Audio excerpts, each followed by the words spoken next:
ஹார்திக் பாண்டியா மட்டும்தான் மும்பை இந்தியன்ஸ்ல பெரிய லெவல்ல பெர்ஃபார்ம் பண்ணல. அவருக்கு வந்து பேட்ல வந்து பால் மாட்டிருந்தா கிழிச்சிருப்பார். ரோஹித் சர்மாவும் ஓகே, அவரும் என்னங்க பண்ணுவார் ரோஹித் சர்மா பாவம். கேப்டன்சி போனதுக்கு அப்புறம் மனுஷன் எப்படி இருந்த மனுஷன் இப்படி ஆயிட்டாருன்னு சொல்லி விஜயகாந்த் சாரோட மீம் இருக்கு தெரியுமா, அதெல்லாமே சோஷியல் மீடியால போட்டு அடிச்சுக்கிட்டு இருந்தாங்க.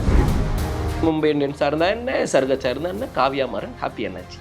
Visit India's first underwater tunnel aquarium at VGP Marine Kingdom, Chennai.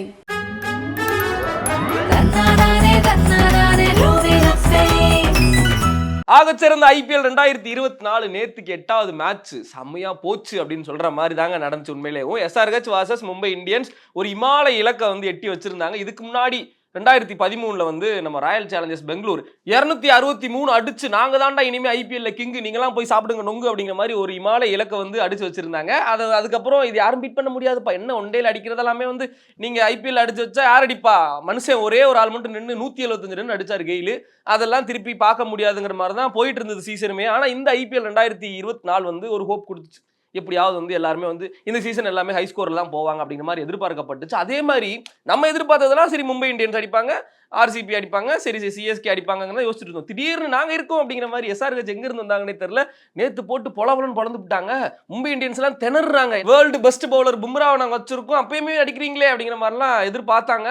நீ யாரை வேணாலும் கூட்டுவா, இன்னைக்கு அடிக்கிற மூட்ல இருக்கும் அப்படிங்கிற மாதிரி ஓப்பனிங் இறங்கின ஹெட் வந்து பொலவலன்னு பொழக்கிறாரு. அதாவது இந்த சவுத் ஆப்பிரிக்கால வந்து ஒரு பிளேயர் வந்துங்க, 17 வயசு பையன், யங் பிளேயரு, இப்பதான் வந்து IPL ஃபர்ஸ்ட் டைம் ஆடுறாரு. அவர் என்ன சொல்லியிருந்தார் அப்படின்னா, எனக்கு பும்ராவை விட நல்லா போடக்கூடிய டேலண்ட் எனக்கு இருக்கு அப்படிங்கிற மாதிரிலாம் வந்து நிறைய பேசியிருக்காரு. சரி ஓகே, பையன் நிறைய பேசுறாரு, வயசு வந்து 17 தான் ஆகுது, நல்லா போடுவாருன்னா நாங்களும் எதிர்பார்த்தோம். வந்து போட்டாரு. பேர் வந்து மாக்காப்பா வந்து விஜய் டிவில இருக்கிறவர்.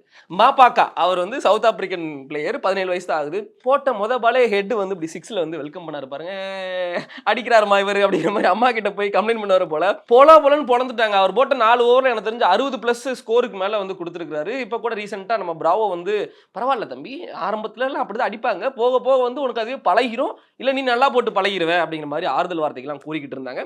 ஸோ அப்படியே கமிங் பேக் டு SRH பேட்டிங்கை பொறுத்த வரைக்கும் என்ன சொல்றது அப்படின்னா, திடீர்னு எங்கிருந்து முளைச்சிச்சு அப்படின்னு தெரியல, இல்ல காவியா மாறன் அவர்கள் வந்து அவங்களோட அந்த கியூட்டான புன்னகையை காமிச்சு நல்லா விளையாடுங்க அப்படின்னு சொன்னாங்களோ என்னமோ தெரியல, அந்த பாசிட்டிவ் வைப்ல வந்து நேற்று பசங்கள்லாம் ஒரு மாதிரி வேற மாதிரி மூட்ல வந்து பொழந்து கட்டிட்டாங்க. எது எப்படியோ SRH ஜெயிக்குது இல்ல மும்பை தோக்குது அதெல்லாம் எனக்கு மேட்டர் இல்லைங்க. அங்கங்க காமிச்சா காவியா மாறன் சீன்ஸை பார்த்து நாங்கள் எல்லாமே சந்தோஷப்பட்டுக்கிட்டோம். நேற்று பார்த்தேன், என் ஃப்ரெண்டு நேற்று தான் புதுசாக IPL பார்க்க ஆரம்பிச்சா, மாமா இன்னிலிருந்து எனக்கும் ஹைதராபாத்துக்கும் சம்மந்தம் இருக்கு, எனக்கும் வந்து நான் வந்து சப்போர்ட் பண்ண போறேன், ஹைதராபாத் டீம் வந்து சப்போர்ட் பண்ண போறேன் அப்படின்னு சொல்லி புதுசாக இறங்கியிருக்காங்க. காரணம் காவியா மாறன் அவர்கள். அவங்க வந்து இப்படி ஏன்னு கத்துறது, மேட்ச் ஃபர்ஸ்ட் ஹாஃப் முடிஞ்சோன்னா வாவுன்னு கத்துறதெல்லாம் இப்போ வரைக்கும் ஸ்க்ரீன்ஷாட் எடுத்து வச்சுட்டு பசங்கள்லாம் அப்படி வைப் பண்ணிட்டு இருக்கானுங்க. கமிங் பேக் டு SRHோட ஃபர்ஸ்ட் ஆஃப் பேட்டிங்கை பொறுத்த வரைக்கும் என்ன சொல்லணும் அப்படின்னா, ஹெட் வந்து ஒரு மாதிரி நல்ல ஒரு ஓப்பனிங் வந்து பொசிஷன்லாம் கொடுத்து ஒரு 60 ரன்னுக்கு மேலே அடிச்சாரு. அதுக்கப்புறமா வந்து அபிஷேக்லாம் இப்படி அடிப்பாருன்னு நான் கனவு கூட நினைச்சு பார்க்கலங்க. அந்த அளவுக்கு அடின்னு அடிச்சு போட்டு மேன் ஆஃப் த மேட்ச் வாங்கிட்டு போயிட்டாரு. எப்படி போட்டாலும் 6 சிங்கிள்லாம் எனக்கு வேணாங்க, ஏதோ ஆப்போசிட் பர்சன் நடந்து போயெல்லாம் எடுக்க முடியலங்க, கால் வலிக்குது. 6 அடிக்கிறேன் அங்கேயே நில்லுங்க, மாறி நம்ம 6 அடிச்சு டீமை வந்து காப்பாற்றிடும் அப்படிங்கிற பேரில் ஆரம்பத்துல இருந்து மேட்ச் முடிகிற வரைக்குமா ஒரு மனுஷன் 6 அடிக்கிறது 4 அடிக்கிறது அப்படிங்கிற மாதிரி தான் வந்து SRH பிளேயர் வந்து சூப்பரா வந்து விளையாண்டுட்டு இருந்தாங்க. அபிஷேக் போனதுக்கு அப்புறமாக வந்து இறங்கினாரு கிளாசன். ஆளு தான் வந்து பாக்குறதுக்கு தாடிலாம் வச்சு கொஞ்சம் ஏஜ்டு பர்சன் மாதிரி இருந்தாலும் அடிக்கிற அடி ஒன்றும் வந்து என்ன பண்றது, 19 வயசு பையெல்லாம் தோத்து போவோம் போல, அந்த அளவுக்கு எனர்ஜெட்டிக்கா வந்து பாடியை வச்சுட்டு 6 எல்லாம் போட்டு விளாசுறாரு. ஸ்ட்ரெயிட்லேயே இப்படியே காமிக்கிறாரு. ஹார்திக் பாண்டியா தலையில கை வைக்கிறாரு. என்ன பண்றது, நம்ம வேற வந்து இன்னைக்கு பேரெல்லாம் கெடுத்து வச்சிருக்கோம். எங்க பார்த்தாலும் ஹார்திக் பாண்டியான்னு சொல்லி அடிக்கிறானுங்க.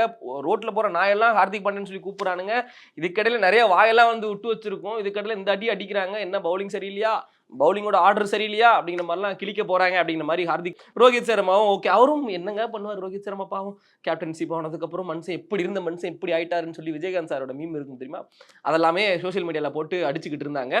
என்னை பொறுத்த வரைக்கும் இந்த ஃபர்ஸ்ட் ஆஃப் மேட்சை பொறுத்த வரைக்கும் SRH அவ்வளோ ரன்கள் அடிக்கிறதுக்கு காரணம் வந்து ஓப்பனிங் ஸ்பெல் ஆர்டர் வந்து மாத்தினது தான். ஏன்னா பல வருடங்களா பும்ரா வந்து ஃபர்ஸ்ட் ஸ்பெல் வந்து ஓப்பன் பண்ணி விடுவாரு. எப்படியும் அந்த ஒரு பவர் பிளேக்குள்ள ஒரு 2-3 விக்கெட் வந்து எப்படியாவது எடுத்துருவாங்க. ஃபர்ஸ்ட் ஓவர்லேயே வந்து நிறைய மேட்ச் வந்து பும்ரா அவர்கள் வந்து விக்கெட் எடுத்து கொடுத்துருக்காரு. ஆனா இப்போ வந்து ஃபர்ஸ்ட் ஓவர் வந்து இந்த மாப்பாக்கா அந்த குட்டி பையன் போட்டதுனால ஒரு மாதிரி செட் பண்ணிட்டாங்க. ஹெட் வந்து பயங்கரமா வந்து செட் பண்ணிட்டாரு. அப்புறம் வந்து ஹார்திக் பாண்டியா வந்தாரு. ஹார்திக் பாண்டியா பவுலெல்லாம் வந்து ஹெட் ஒரு கேட்ச் மிஸ், அந்த கேட்ச் பிடிச்சிருந்தாங்க என்னமோ இந்த மேட்சே வந்து தலைகீழ மாறி இருக்கிறது வாய்ப்பு இருக்கு. ஏன்னா ஓப்பனிங் பிளேயர்ஸ் எவ்வளோ ரன்கள் செட் பண்ணி வைக்கிறாங்களோ அதுக்கப்புறம் தான் வந்து அதுக்கடுத்து ஆடக்கூடிய பிளேயர்கள் அந்த எனர்ஜியில வந்து அந்த பாசிட்டிவ்ல அந்த வேல வந்து போவாங்க. ஓகே அப்படி இப்படி அப்படின்னு சொல்லிட்டு SRH ஃபர்ஸ்ட் பேட்டிங்ல வந்து 277 ரன் தான் இலக்கு அப்படிங்கிற மாதிரி வந்து முடிவு பண்ணிட்டு போயிட்டாங்க. அடுத்ததாக மும்பை இந்தியன்ஸ் மாப்பிள அடிச்சிருவோமா, வேர்ல்டுலேயே வந்து ஹையஸ்ட் ஸ்கோர் ஹிஸ்ட்ரியவே வந்து மாற்றி எழுதியிருக்கானுங்க.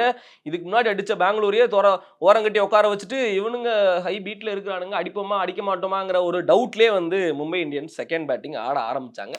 எல்லாருமே முடிவு பண்ணிட்டாங்க, தலைகீழ நின்று நீங்கள் தண்ணி குடித்தாலும் காக்கா வந்து வெள்ளையாகாது, இந்த ஸ்கோரை நீங்கள் பீட் பண்ண முடியாது அப்படிங்கிற மாதிரிலாம் சொல்லிக்கிட்டு இருந்தாங்க. சரி பரவாயில்ல அப்படின்னு சொல்லி மும்பை இந்தியன்ஸும் ஒரு மாதிரி மேட்ச் பார்க்க ஆரம்பித்தாங்க. சூடு பிடிக்குது அப்படிங்கிற மாதிரி ரோஹித் சர்மா ஃபர்ஸ்ட் பாலே வந்து 6ல வெல்கம் பண்ணாரா, ஹிட்மேன் என்ன இன்னும் உயிர் இருக்கு போலயே, என்னதான் உங்களை கலாய்ச்சாலும் கேப்டன்சியை பிடுங்கினாலும் நீங்கள் வந்து உங்களோட ஸ்டைலில் வந்து ஆடிக்கிட்டு இருக்கீங்க, மும்பை இந்தியன்ஸ்க்கு எப்பவுமே உங்கள் சப்போர்ட் இருக்கும் போலே அப்படிங்கிற மாதிரி அந்த ஒரு சப்போர்ட் கொடுக்குற ஒரு சிஸ்டமாக வந்து அந்த 6 இருந்துச்சு. அதுக்கப்புறம் இஷான் கிஷன் எப்படி போட்டாலும் அடிப்பேன், அப்படி போறியா அடிப்பேன், இப்படி போறியா அடிப்பேன், 6 தான், no 4, no single, no 2, only 6 அப்படிங்கிற மாதிரி பொழந்து கட்டிக்கிட்டு இருந்தாரு. திடீர்னு பார்த்தா அவுட் ஆகிட்டு வெளியில் போயிட்டாரு. என்னங்க ஓப்பனிங் தான் வந்து என்னைக்குமே ஓப்பனிங் ஃபர்ஸ்ட் விக்கெட் போயிருச்சு அப்படின்னா நமக்கு நம்பிக்கையும் போயிருச்சு அப்படிங்கிற மாதிரி தான் சொல்லணும். ஆனாலும் பரவாயில்ல, நம்ம இஷான் கிஷன் அடிச்சு கொடுத்து அவுட் ஆயிட்டு போனதுக்கு அப்புறம் ஒரு ஆள் வந்து இறங்கினாரு பாருங்க, திலக் வர்மா. நான் தாங்க திலக் வர்மா அப்படிங்கிற மாதிரி ஆளே வந்து ஒரு மாதிரி பாக்குறதுக்கு ஒரு மாதிரி சைஸா இருந்தாரு. அடிக்க ஆரம்பிச்சாரு. ஓகே ஒரு மாதிரி ஸ்டார்டிங்கே வந்து ஒரு 11 பாலுக்கு 11 ரன் அப்படிங்கிற மாதிரி தான் இருந்துச்சு. ஒரு மாதிரி மாடரேட்டா ஆடுவாரு, ஒரு மீடியம் இதில் ஆடுவாரு, ஒரு டீசென்ட் லெவல் ஸ்கோர் அடிப்பாருன்னு எதிர்பார்த்தோம். அந்த 12வது பால்ல இருந்து ஒரு டிரான்ஸ்ஃபர்மேஷன் காமிச்சாரு. அப்படிங்கிறாரு டக்குன்னு ஒரு ஃபாஸ்டஸ்ட் 50 போட்டாரு, டக்குன்னு ஒரு 60 அடிச்சு விட்டாரு.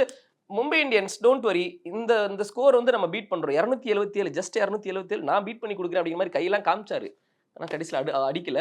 அவரால் முடிஞ்ச அளவுக்கு அவருக்கு கொடுத்த பால்கள் அளவுக்கு நிறைய ரன்களே அடிச்சு கொடுத்துட்டு போனார். கிட்டத்தட்ட 60 ரன்களுக்கு மேலே அடிச்சு கொடுத்துட்டு அவருமே வந்து அவுட் ஆயிட்டாரு. மும்பை இந்தியன்ஸ்க்கு எல்லாமே ஒரு ஹோப் கிடைச்சது, நல்ல பயங்கரமா பெர்ஃபார்மன்ஸ் வந்துட்டே இருக்கு. ஏன்னா ஒரு 10 ஓவருக்கே 140க்கு மேலே வந்து மும்பை இந்தியன்ஸ் வந்து வந்துட்டாங்க.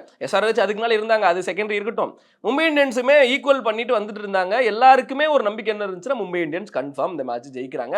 SRH தான் வந்து அப்படி அடிக்கிறானுங்கன்னா அவங்க ஃபார்ம்ல இருக்காங்கன்னா மும்பை இந்தியன்ஸ் நாங்களும் விட்டுலாம் கொடுக்க மாட்டோங்க, என்ன இந்த ஸ்கோரை பார்த்து நாங்களா பயப்பட மாட்டோங்க, எவன் போட்டாலும் அடிப்பாங்க அப்படிங்கிற மாதிரி பேய் ஃபார்ம்ல வந்து விளையாண்டாங்க. எல்லாருமே மும்பை இந்தியன்ஸ் வின் பண்ணிடுவாங்கன்னே நினைச்சோம்.